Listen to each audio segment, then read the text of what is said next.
Friends, my name is Ashley, and this is Sushi. And today we're reviewing the movies Five Nights at Freddy's 2 and Dust Bunny, and we'll be recapping the shows Spartacus, House of Ashur, and Pluribus. This is... We should Pod the that. episode 18. All right, let's hit the music. We should watch that with Ashley and Sushi. Feel the vibes, it's a night so lush.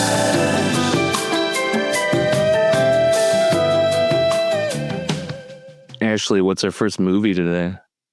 Oh my gosh, Sushi. Our first movie is Dust Bunny.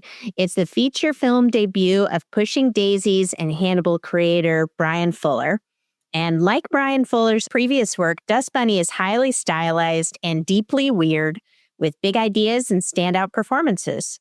The film follows young Aurora, played by Sophie Sloane, as she hires her hitman neighbor, played by Mads Mikkelsen, to hunt down the Dust Bunny monster who she believes killed her parents.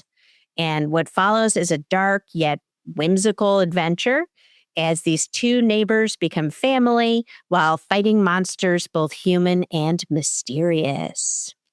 So, wow, this is a great movie. It's great. I mean, it almost felt cozy to me, maybe because I'm nostalgic for the early days of Brian Fuller's TV shows.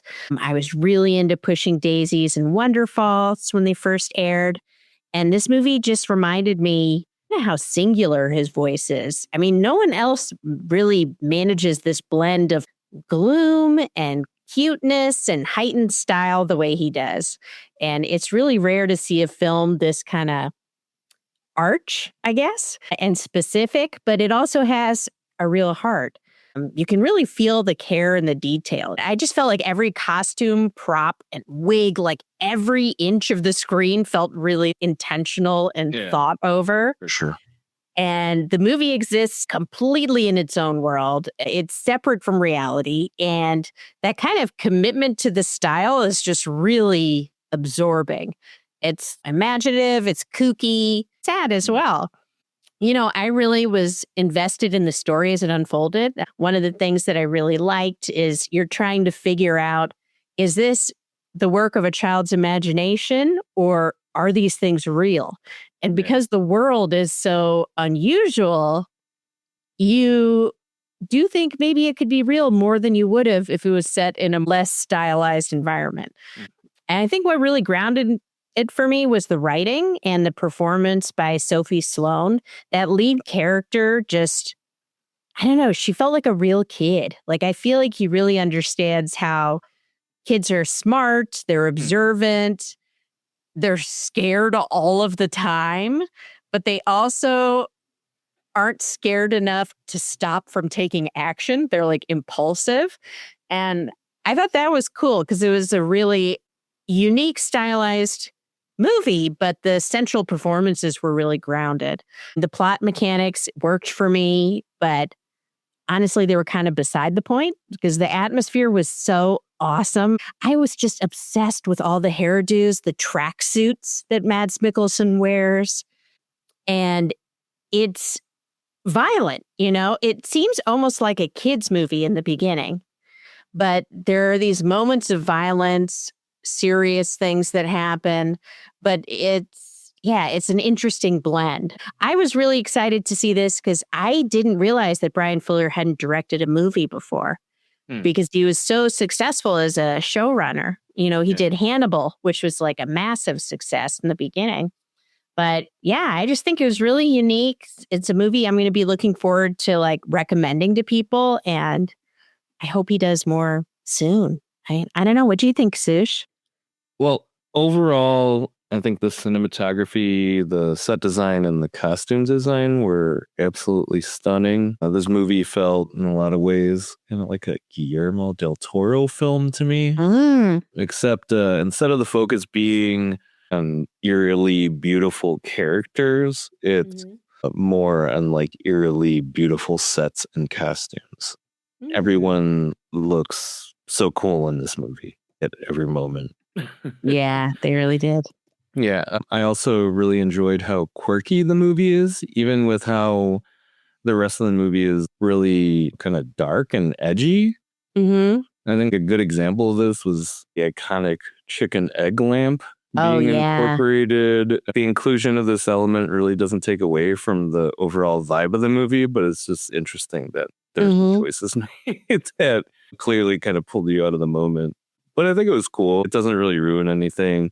If anything, it's almost a reminder that even with how cool everything looks, the overall premise is very fantastical and kind of nerdy. So, yeah, that was cool.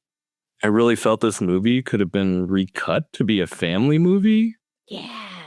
Yeah, like there were so many moments where I had to remind myself that this was an R-rated film and not like something PG or even PG-13. I think aside from some of the content on the violence side, yeah, I can understand why it was an R rating. But, without it, or if they kind of covered it up a little bit, I think they could have gotten away with a lower rating. I think that kind of speaks volumes from the people who made the film, that they were maybe pretty confident that, they could put it out this way. Yeah. I actually just saw something today that they did not want it to have an R rating. Oh, really? So, yeah. So I bet they were aiming for probably a PG-13. Yeah. Well, I mean, yeah, they definitely get more people to see it if they could achieve that. But I think that parents who actually look into the movies that they're curious about maybe having their children see with them will let this one slide a little bit, or at least like pick out the parts that are. I can see how some of the violence could kind of go over their heads. Yeah. For like, and I'm not talking about young. I'm thinking like preteens or. Yeah, because I think there is a lot of stylistic stuff that you can kind of pass off as being like, was that real, or is it just like visualized or something like that? Yeah. There's that beautiful scene where he's fighting people during a Lunar New Year celebration, and he's fighting the people who are operating a dragon in this parade. But he sees it as he's killing the dragon, he's killing a monster. So I think even just the way things are framed from a child's perspective could make it okay for a mature kid to watch, maybe with their parents, and talk to them about it. Right. And the only other thing I wanted to say is I only realized that this was directed by the creator of Hannibal because you had mentioned it to me. Oh, yeah. Because aside from some of the sci-fi elements, this movie is pretty different from that show.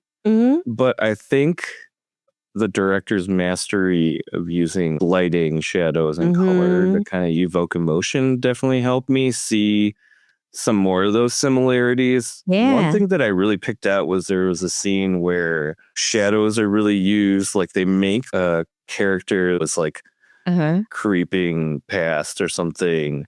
They make it look like very evil, stylizing their fingers, So I thought that was really cool because I kind of remember stuff like that being done in Hannibal. So yeah, it was really cool to see that.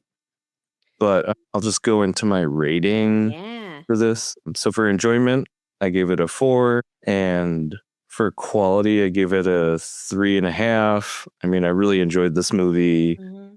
It was way more than I thought it was going to be as a movie. So, that was cool. It was a good treat. The quality, I gave it 3.5 because it was definitely up there. I think there were some moments with the CG animation stuff that still looked a little schlocky, but aside from like a few moments, I think most of it was pretty up there in quality. And I could see that. I know what you mean. There were some of those moments and some of the exteriors where it didn't look as polished as the interiors, and I would guess that's a budget thing. Probably. So hopefully, I really hope people see this in the theater if they can, but if not, hopefully it becomes a popular streamer.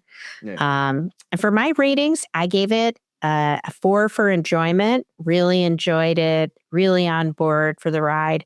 It is a very fun needle drop at the end. I also want to put in there. And for quality, I gave it a 4. Man, I just think he's firing all cylinders here, and I really look forward to seeing what he does next. Cool. Yeah, so next we're moving to another movie with a kid at the center of it. We've got Five Nights at Freddy's 2, The Dose. So our second movie, the highly anticipated, obviously, sequel to 2023's Five Nights at Freddy's. And I mean, anticipated for fans of the video games in particular. I don't know how popular the movie was, but I think it did pretty well. And it reteams the same director, Emma Tammy, and writer, video game creator Scott Cawthorn.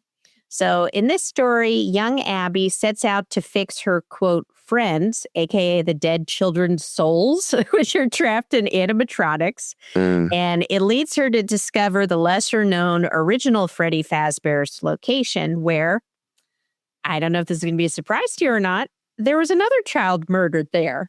So we follow her journey and, her struggles to fit in, while her older brother, Mike, who's like her father figure as well, because her parents had passed away. He's played by Josh Hutcherson. And then we also see again his friend / romantic interest, Vanessa, whose dad was the killer in the original movie. So all of them are coping with this Fazbear tragedy in different ways. And the film is very dedicated to the lore of the video game series. I think your mileage will probably vary depending on how much you either already know or are interested in learning about that lore. Mm-hmm. But, this sequel felt a lot like a Goosebumps book to me. Like, it's a little creepy, but it's also definitely for younger kids. I'm talking like tweens, young teens. And this movie, as opposed to the last one, was much more focused on Abby, her friends, school, her struggle, which I thought was cool. I especially loved, oh my gosh, she has this little friend at school, this little guy who's just so adorable and supportive and nerdy. It really reminded me of friends I had in middle school. One of my favorite lines in the movie is from him. She's telling the kids on the school bus all about her crazy adventures, and no one believes her. She's like, well, why do you believe me? And her friend's like, well, I believe in ghosts and I believe in aliens, so why not haunted animatronics? For sure. Yeah. I love that. And it's like such a cool kid logic moment. And I think it really fits the tone of the movie. Mm-hmm. I also liked how they touched on how different people respond to trauma in different ways. Mike, he's basically trying to pretend it never happened. Abby's like clinging to the positive aspect of this tragedy she experienced, which is that she made friends, granted they're dead children in animatronics. And then Vanessa is just like in it. She is traumatized. She's in active distress. She's seeing things. She's panicked. And I think the way they let these dynamics play out can be a little on the nose. Like Mike in particular, he's just like, nothing happened. Let's move on. But, I still think that's good to explore and to show for kids. I did appreciate the expanded lore, although some parts didn't quite land for me. Mm-hmm. I really, really loved the look of the original Fazbear location.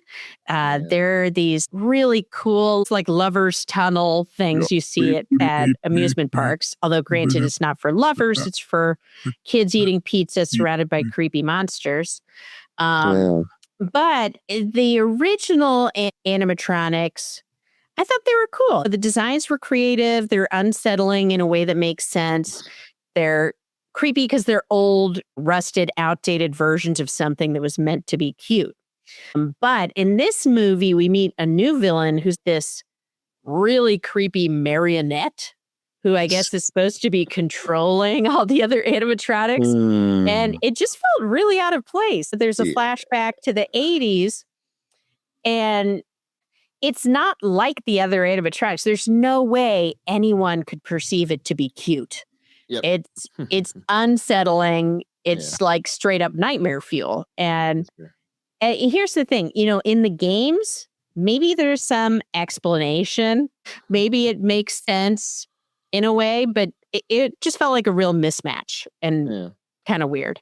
And then There's also a certain point where a character gets possessed and the logistics are crazy. Oh, Like, yeah. a human being transforms into this crazy thing, like 5 fingers, human fingers turn into 3 giant black claw looking things. And I'm like, what are the logistics there? You know, how did that work? I don't get it. Yeah. Honestly, I would say my favorite thing about the movie was how much the kids sitting in front of us loved it. We saw in the theater, there's a group of like 5 to 10 tween girls. And like, Oh, yeah. you would hear how excited they were to see different characters. I'd hear them whispering to each other sometimes. They were just like locked in. And, you know, I think that's cool. This movie, was it for me? Not really. But it held my attention. It had some fun set design, character stuff. I think the actors all did a good job. You know, not every scary movie is meant to be like Weapons. Some of them are meant to be for 12-year-olds, you know? Yeah. I So agree. I know. What'd you think, Sush? Yeah, I agree with that statement because I feel like this is a perfectly serviceable horror thriller type movie. Mm-hmm. In a lot of ways, I'd probably Yeah. call it like horror thriller light, or horror Yeah. thriller junior, or horror thriller teen.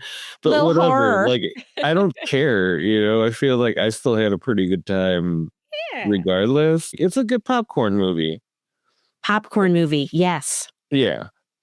But I will say that I didn't like this as much as the first movie. Yeah, same.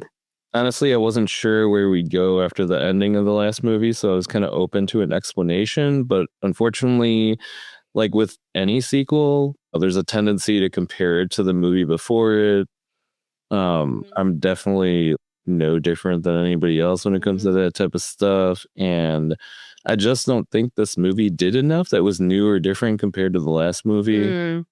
However, like you were saying about the audience that we saw this with, I know there's a big fandom surrounding this IP. So I'd say if you're a Five Nights at Freddy's fan in general, I think it's probably worth seeing. Yeah. To see some of the video game lore in live action. So let's see what else. Wayne Knight, better known as Newman from Seinfeld, Oh my God. plays the yes. science teacher that I think runs the science fair. He's a huge dick that apparently doesn't think animatronics count as, quote, real robotics. Okay, but kids like them better than actual robots, so go fuck yourself, Newman. Mike, Josh Hutcherson's character, and Vanessa, Elizabeth Lale's character, should stay far away from each other. Oh, yeah. Yeah, like, damn, like, you already know she's probably messed up because her dad was the antagonist from the first movie. Nothing good could come from your trauma bond, and it's almost guaranteed that those freaky pizza theater robots are going to follow anytime the two of you get together. Oh, that's so true. There's an absolutely stupid reveal later in the movie that really supports this like crazy. I can't talk about it because it would totally spoil the moment, but just when you see it, you'll know what I'm talking about. And it's just like one more thing to be like, damn, these two should not be together. I felt kind of bad for Abby, Piper Rubio's character, because I think when I was watching it, at least, I initially had the impression that she was popular now because of everything that happened from the first movie, because she was talking to all the kids on the bus and they're all like captivated, you know. But then later we find out she's kind of isolated, actually. So yeah, that sucks. What else? Oh yeah, it's already kind of ridiculous that nobody knew of the existence of the original Freddy Fazbear's Pizza. But also the fact that they thought a creepy marionette, which is part of a team that's otherwise assembled of anthropomorphic animal robots, like would go over well with a child audience. Like, who the hell, one, thought that this was a good idea? And then two, what kind of parents brought their kids to a place like this? I assume they would come back again, too, most of the time. But does the thing not creep you out enough? Like, you know, these married... I don't know. And then the last thing is that, I don't think this is a real spoiler, but I'll say that this movie obviously sets up another sequel. So there's that. Whatever. It's a franchise. They're trying to make some money off of this. Yeah. But yeah, I'll go into my scores for enjoyment. I give it a 3. Again, like I mentioned before, I thought it was perfectly serviceable. I kind of enjoyed it, but, it wasn't great. It was just very mid for me. And then quality was kind of in the middle for me too. I don't think we're reinventing the wheel or even improving that much on the first movie. So yeah, 2.5. Yeah, my scoring was somewhat similar. For enjoyment, I gave it a 2.5. Honestly, I dinged it because I just kept thinking about the possession transformation logistics. Yeah. But yeah, I think everyone did a perfectly fine job. I think there's nothing that's too egregious. I think the lore is cool. I think it's cool it exists. For quality, I gave it a 2.5. There's some subplots that could have been woven in a little bit better, maybe. But yeah, I think they did just fine. Just fine. That's my review. Well, moving on to something that's, well, I don't know if it's just fine. I don't know what it is. Guys, we're going to talk about Spartacus, House of Ashur, which we've been calling Spartacus, House of Ass, Spartacus, House of Hogs. Yeah, because this is, there's so much gratuitous nudity. It's great. There really is. So yeah, buckle up. It's You're getting a lot. those Stars dollars. Stars is only like $12. Yeah, guys, Stars that is whole dollar is going to all that nudity and violence. Yes. I mean, you're really getting your money's worth. And honestly, we watched it because we did get Stars for so cheap, and we're like, what's going on here? And so here we are. So Spartacus, House of Ashur, it's currently streaming, and it's a follow-up to what I've learned is a bunch of Spartacus shows. The first one was in 2010, and then there's been several spin-offs. Yeah, there's like 4 of them or something. Yeah. Total. It's crazy. I thought there was only like 2 or 1. Same. And the crazy thing about this show, well, there's a lot of crazy things about this show, but it takes place in what is either an alternate reality or a dream or like... It's an alternate reality. Okay, alternate reality. Because it's like, I think in the first episode they have that. It's kind of like, what would happen if, It's a what if. It's like Marvel's it's like what a what if. It literally is a whole what if. And so it's basically what if Ashur, who is a villain, survives his death, which happened in one of the many other Spartacus shows. Now, I'm going to briefly walk you through the first 3 episodes, but I got to be honest, I'm going to keep the plot summary short because it's a little short on plot. So in the premiere episode, House of Ashur drops us into this alternate reality. So instead of dying, he inexplicably wakes up and he's the new owner of the house of, this is tricky to say, so bear with me, Batiatus. He is the dominus, so the leader of this house. And it's a prize that was awarded to him by Rome for killing Spartacus. So there you go. How ironic. Ashur's lost his memory of the past defeat, but he still craves respect and power. So he's surrounded by gladiators. He doesn't trust anyone. The nobles openly despise him. And he proves to be just like a ruthless leader, training these gladiators and seeking power and control. So in episode 2, called Forsaken, tensions inside the Ludus, which is the name of the gladiator training place, are already kind of boiling. So Ashur pushes to make his house more relevant in the gladiator games, but he's struggling to find a real champion until he finds Achillea, who is a fierce and mysterious warrior woman who he sees as basically his ticket to success. So she's thrown into then this violent world dominated by men who, guess what, treat her terribly. Surprise, surprise. But she's pretty cool. She refuses to be a victim. And after a brutal hazing from her fellow gladiators, she turns the table and she proves that she is deadly. She's relentless. And it's clear from the start that her fight for survival, Ashur's thirst for power are like bound together. This sets up a series where there's clash of politics, pride, and blood that defines the show. Okay, so now we get into episode 3. And from the jump, the Ludus is like on edge. Chorus, who's one of the gladiators, he's openly challenging Ashur's authority. He is furious that Achilles is being elevated because it's not traditional to have a woman gladiator. The men don't see her as one of them, and Ashur, he just doesn't care. He's all about results matter more than rules. He's willing to burn the house down to prove it. And Achilles becomes like a real lightning rod. She's a really good fighter, but she's struggling to learn the ways that they fight at this house. And Ashur sort of zeroes in on her weakness. He pushes her through brutal trainings, and he forces her also to confront past memories that she's been running from. So all that good stuff. Meanwhile, Chorus is sent to Capua on a dangerous errand that spirals fast. So old enemies resurface, there's violence that erupts, blah, blah, blah. And everything sort of comes together at the end when Achilles finally admits what's been holding her back. She sees herself as unworthy.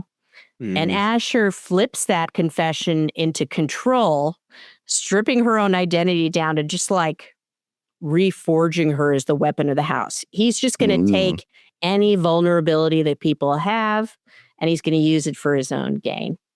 And then the episode ends with Achilles formally being accepted into the Brotherhood, and Ashur standing tall, ruling through fear, all that good stuff. Tradition's dead. Powers for anyone who can get it. There's also some back and forth with a senator. But okay, guys, this show's not Pluribus, which we're going to discuss next. Yeah. Like, it almost feels silly to discuss the plot because it's about all the other weirdness. It's very silly. So instead of going through my attempted nuanced commentary that I normally do, I'm just going to go into some stats here. So the first one is the number of times the word fuck was said. 78. 78. I actually downloaded a counter app on my phone so I could keep track. Number of nude dudes, and I'm talking full frontal, hogs out. Just hogs 3. out, man. Yeah. And here's the thing. These aren't just extras. This isn't like what they do normally where they like hire these are actually pretty main characters. The main guys. It's crazy. Main vein characters. Fish. All right. Now we see a lot of boobs, but we only see one bush. So only one fully nude lady. Okay. You're doing a 1 as a full count. Yeah. Okay. Full frontal, full. Okay. And she again is what I'm assuming will be a lead character. Okay. Now we're going to get into my favorite part, the most insane lines. Okay. So I'm going to start with fuck Jupiter's face, which is just like, oh, man. Instead of saying, oh, he's like, fuck Jupiter's face. Yeah. And then the other one, because of course, they're so ham-fisted when they mention like characters from the Spartacus shows or historical figures. So there's like a whole dumb thing about Caesar. And our lead says, Caesar's tongue yet find purchase in Crassus's ass. Yeah, so it's a lot. But seriously, I like Achilles. She's a interesting character. I can't keep up with all the nondescript gladiators. Like, there's so many of them. And she straight up ripped a dude's dick off. Oh, yeah, I didn't mention that part. You straight up see it, too. I was trying to be classy about it, but she does rip a dick off. So, like, whatever. You need to warn people about that stuff. The fact that we were not warned about that was pretty impressive, I have to say. Like, I was like thinking something was going to happen. I know. You know? I'm like, this is such a setup. Like, these guys are complete dogs, and there's one woman. It's horrible. And she's obviously pretty good looking. They're going to be like horn dogs about this, and somebody is going to cross the line, and you knew it was going to happen. And luckily, like, she did exactly what somebody would hope. But like, I just didn't think we would see it straight up. Yeah. So, okay, here's another list here. Things I liked in the show. Random nudity, dicks getting ripped off, gladiator chats, just like fully nude, hogs out, obviously silly references to the other shows. I like the mistress machinations. Oh, yeah, something yeah. going on there.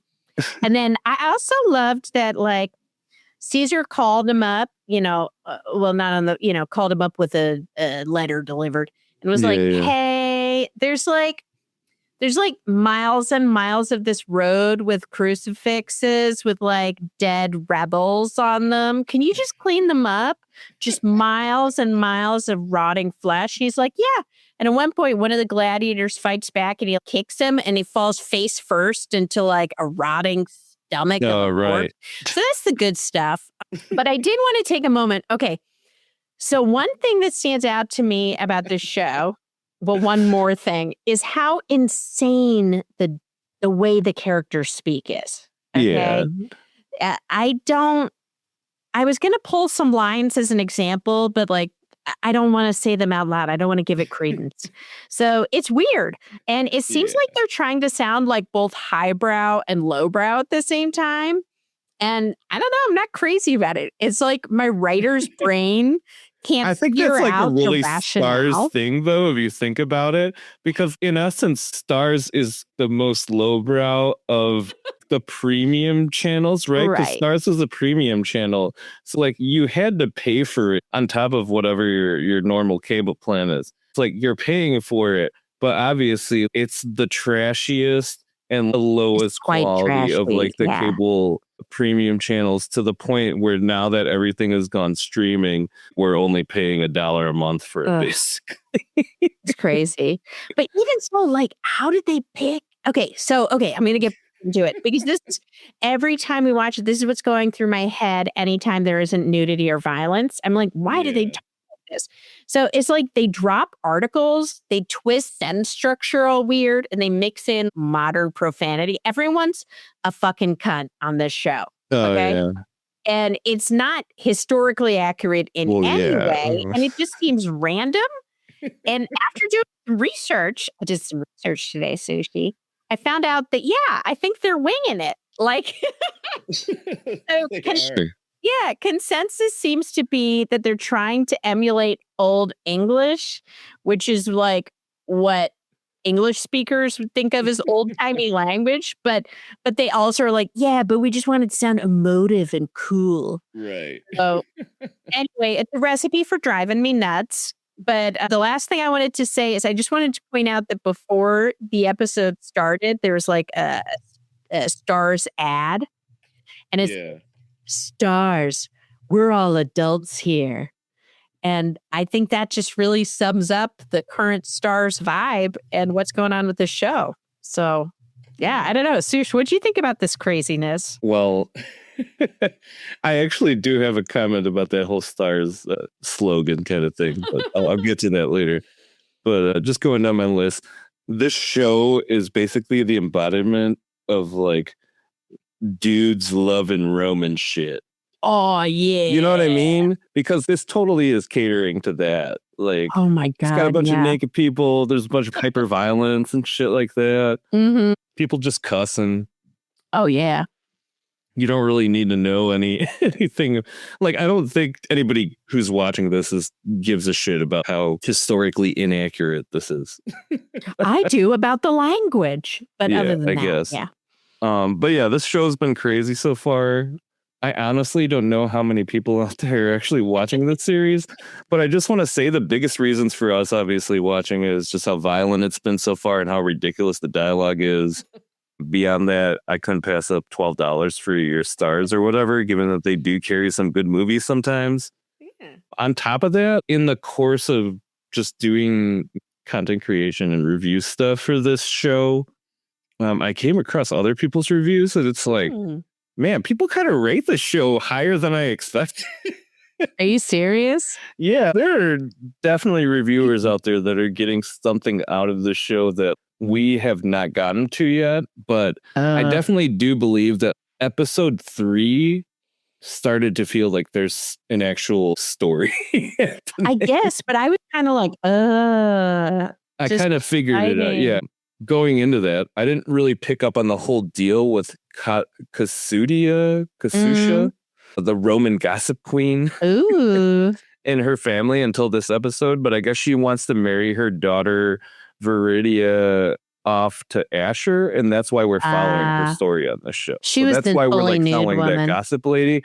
I actually, in my notes, I do have some kind of funny, because I had to kind of like notate like each of the characters. So for her, the notes I have are wife of Gabinius, mother of Viridia, and the head of the Roman Bitch Wives Club. But yeah, moving on. Man, this show really does a great job being consistent. One of the constants is crazy violence. Like this episode 3, we see a fight club scene and a dude literally gets his jaw punched. You know what's wild? I forgot about that. There's so many other It things was that I totally awesome. forgot. I know. I Ugh. just loved it because I'm just like, yes, that's exactly what would happen. Nobody really shows that. But this show will show you what exactly happens It'll if show you somebody like really everything. goes at your jaw with some force. Wow.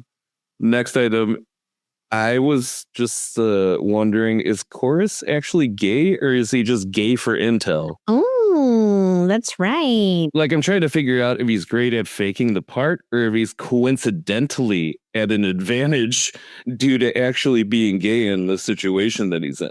He did I'm say hoping that it's the latter, actually, because then it'll kind of even things out for the men. Since this episode, we have Messia clearly showing she's into Hilaria for the women during this episode. So they're we the kinda two got that. mistress ladies.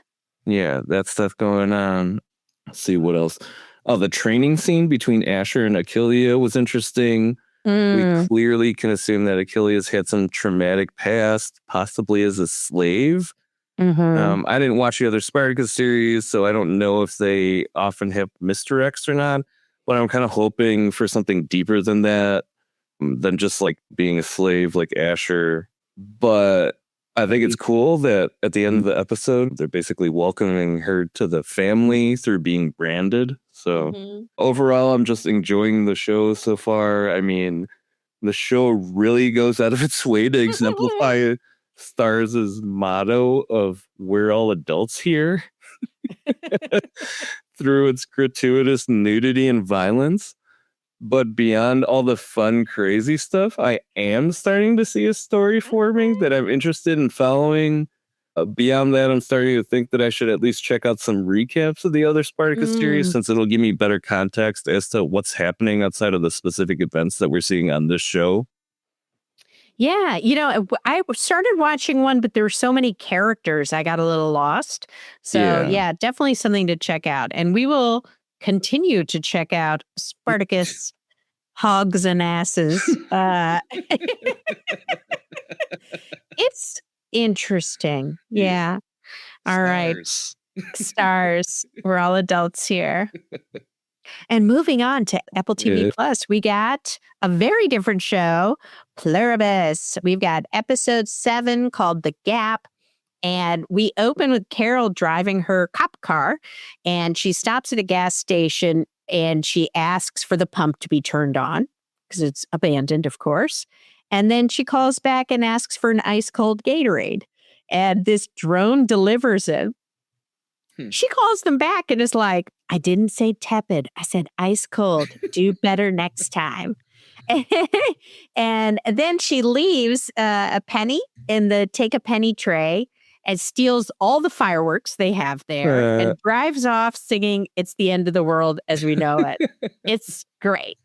So that night, she's in her cul-de-sac. She sets off one of the fireworks.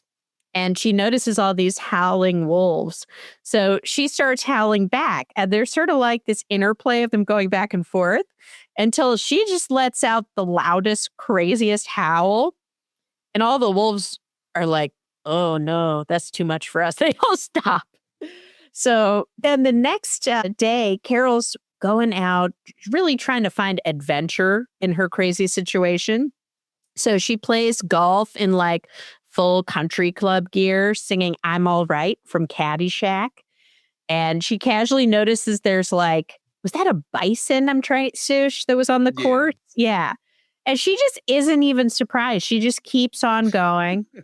When she's going to leave at the country club, her cop car dies. So she steals a car with a just married sign and balloons and cans on the back. And I thought that part was really interesting because balloons only stay inflated for so long. I actually looked it up and Oh, right. yeah, the longest typically balloons will stay like inflated is 2 weeks if it's Mylar. So it just sort of was like a cool visual reminder that all of this shit happened so recently. She's within 2 weeks of this happening. So that was a cool moment. And then she drives home singing Born to Be Wild. And then Carol goes on this strange, kind of lonely tour of Albuquerque, kind of trying to find kicks. And she loudly sings a different song everywhere she goes. There's so much singing in this. I loved it. It's great. One of my favorites, she goes to a hot spring and she's singing Hot in Her by Nelly. And she goes to the Georgia O'Keeffe Museum where she sings Georgia on My Mind. And while she's there, she's taken in the art and she just picks one of them out. So she picks out a painting, brings it home to her house, and she replaces a poster version of the same artwork with the real deal. And it's just a really interesting episode. She wants something she can't find in the fridge, so she calls the others and she asks for a special dinner out. She said she wanted to go to the place where she and Helen had their anniversary. And then she shows up in a sequin dress, hair done, makeup perfect. She sits down, she reveals the food, and you discover as she goes through each of them, each dish is a specific dish with a memory of Helen attached to it, like their anniversary, her birthday. So she's eating. She said the food's amazing. And then we start hearing wolves howl again. And it kind of cracks the moment. She sort of is a little jarred. She gets up. She goes over they have a self-playing piano at the restaurant. She's dining outside. She picks a song out. She sits back down and it plays I Will Survive on the piano. All these songs are so perfect. So we go then from Carol to Manousos, who's on his journey to see Carol. So we're watching him walk down the street and walk. And more, he's practicing English. He's siphoning gas from abandoned vehicles. He leaves money on the car because he feels like he still has to pay, even though the world has ended, basically. And we just see his really long journey. He is, instead of taking supplies from any of the places he passes by, he's drinking rainwater instead of getting something from like Carol did, at the gas station. Yeah. He's on this massive journey. He's like crossing countries. He's fishing at waterfalls. He's sleeping on church floors. And his English continues to get better, one phrase at a time. One sentence that stood out to me that he practices is, the girl saves the mouse from the trap.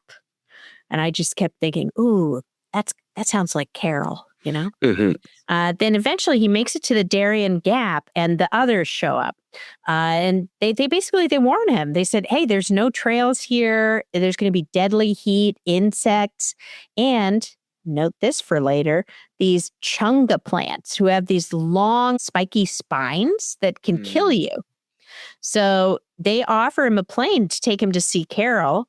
And he's like, no. And they're like, well, we could bring your car. We know you love it. He turns to his car and he sets it on fire. Damn. And tells them, there's nothing on this planet that belongs to you because everything you've taken was stolen. He's so badass. And then he walks into the jungle. But his badassery only lasts so long because he's human, So at the beginning of this journey through the jungle, he's kind of confident. He's practicing his English. But then, of course, things go wrong. And he sort of trips and he falls into one of those chunga plants and his back is impaled on dozens of these spiky spines. It's awful. And he manages to sort of pull himself off of them. And then that night, he uses a red hot blade to cauterize the wounds. It's brutal. Despite the injury, he actually, puts his clothes back on, puts a shirt on again over his injuries and just keeps walking. But he doesn't make it very far. He collapses. And then finally we hear a sound and he's rescued by a helicopter. Then we go back to Carol and she is like singing to herself, smashing office windows with golf balls. And then she wires fireworks that she got in this like perfect circle around herself. And she's sitting on a lawn chair. And as she's sitting there, they're sort of going along. It's like a chain of them.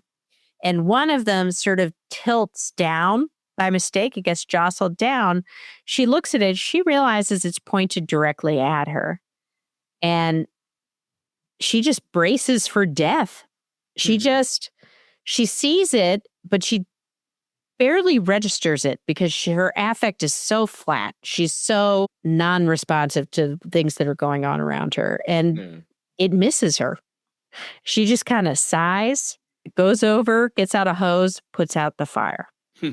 Then the next morning, she goes to the hardware store, comes home, and she paints something huge with white paint in the middle of her cul-de-sac. That night, she's sitting in the dark, sort of looking at her Georgia O'Keeffe painting, when a car pulls up.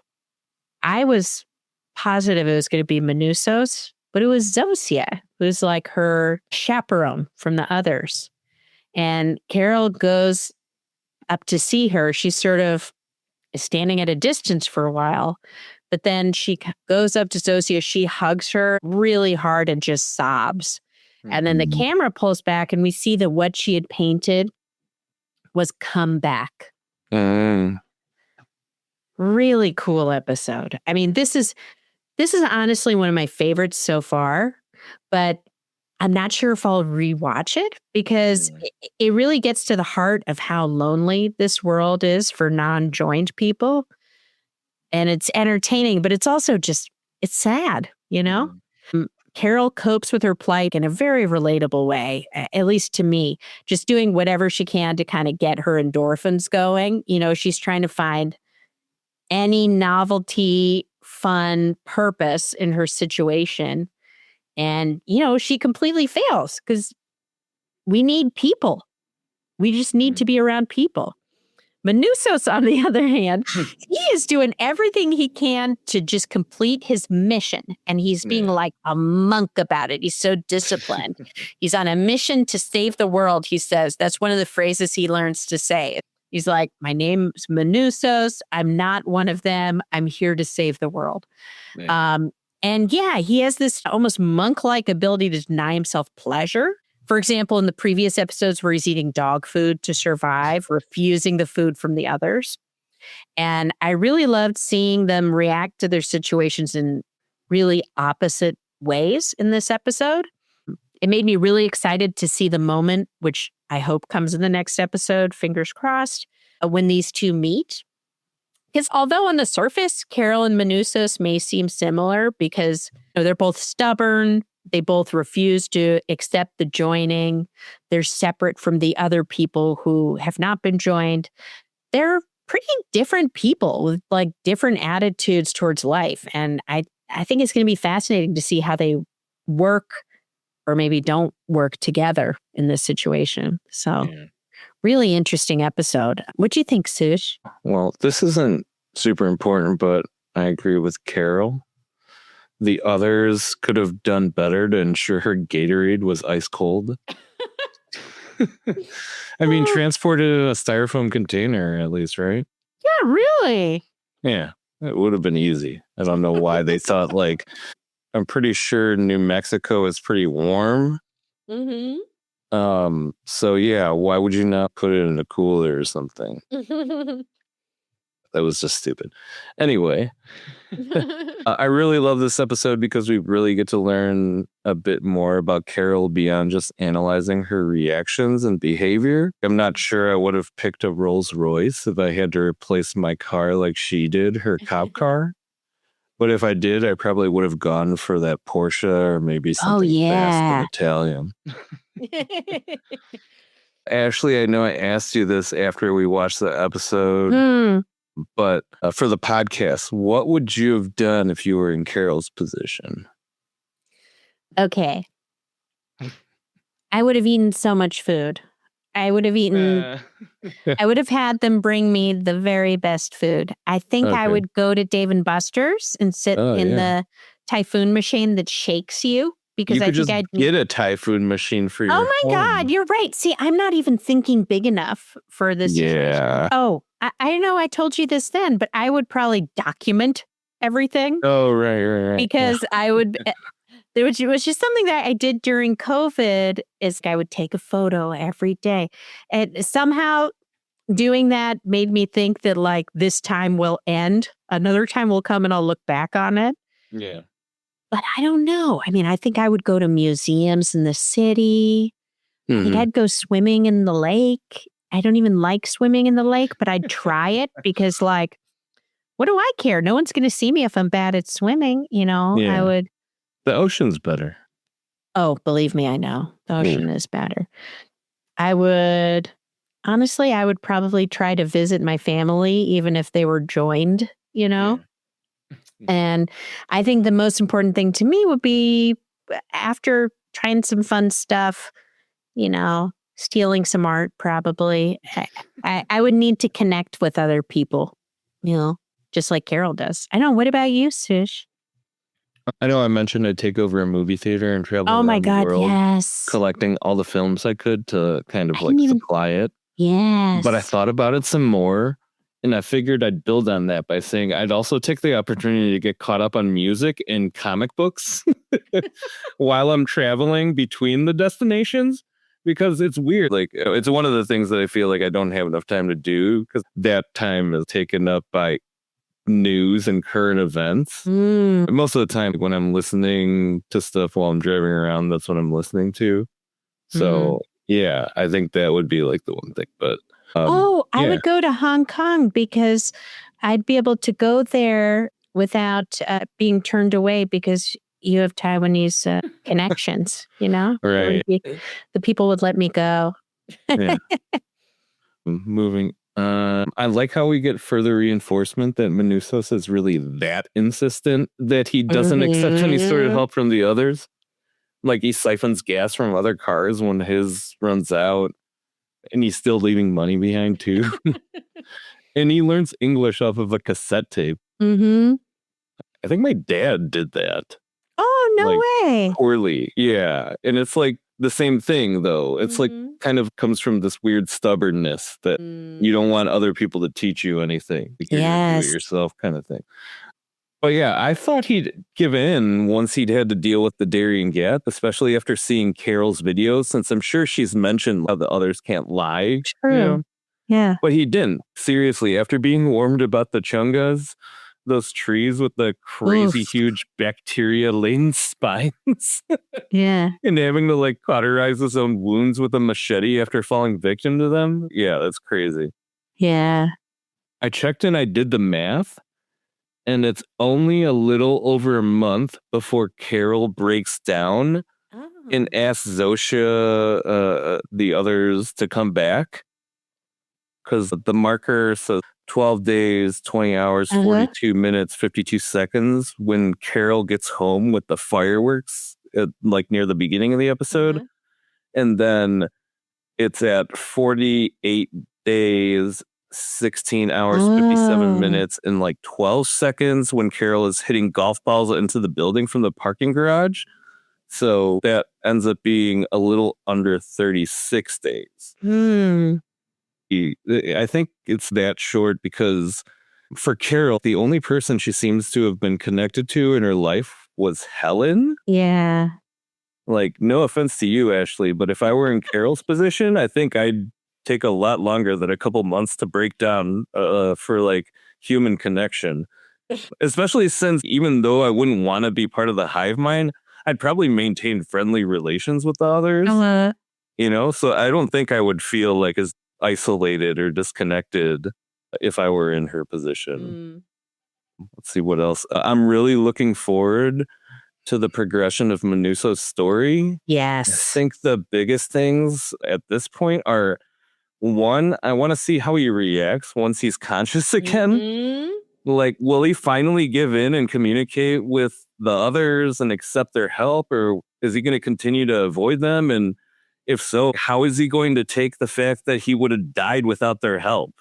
Yeah. Like, how can he accept that? Because he's like so meticulous about making sure that people are paid back in kind. How can you pay them back in kind for doing something like that? Oh, that's a good point. Yeah. Yeah. And then the other thing was, how will Manusos feel about Carol? Like, now that she inevitably has continued friendly relations with the others. Yeah. Like, is he not going to trust her? Is it going to cause Carol to distance herself from the others, but this time on purpose? I have no idea. I'm just really looking forward to that aspect of it. Yeah. This show is really fantastic. Every week it gets more interesting. It's a show that really builds in a fascinating way. So I can't wait to see the next episode. Yep. Yeah. All right. Well, folks, this is the part where I normally tell you what movies and TV shows we're going to talk about next week. But next week's Christmas. So we're just going to kind of play it by ear. We're going to go to the crazy Boston Commons Theater. Yes. Oh my gosh. The Lowe's. Get lost. Actually, I guess it's not a Lowe's anymore. But yeah, they have this massive theater in Boston. And we'll probably see some movies with my folks. And yeah, we're going to do an episode next week on Friday, but maybe we'll do top movies of the year. Maybe we'll do hot takes on movies from my parents, or we could do a mini episode. But, it's kind of a mystery right now. We got to pack and wrap gifts first before we figure that out. Sure. So join us next week on Friday, and we hope you have a great Christmas if you celebrate. Yeah. Make sure to subscribe, rate, and review the podcast on whichever platform you check us out on. Yeah, that'd be great. Follow us on TikTok, Instagram, and Facebook. And just thank you for tuning in. Yeah, thank you so much for listening. It's so exciting to put this all together. This is the end of our first year doing it, and we really appreciate you. So thank you so much, and have a great day. All right, take it easy. Bye. Bye. Laughter in the air, friendships touch. Movies and delights, we'll share so much. Let's enjoy this side.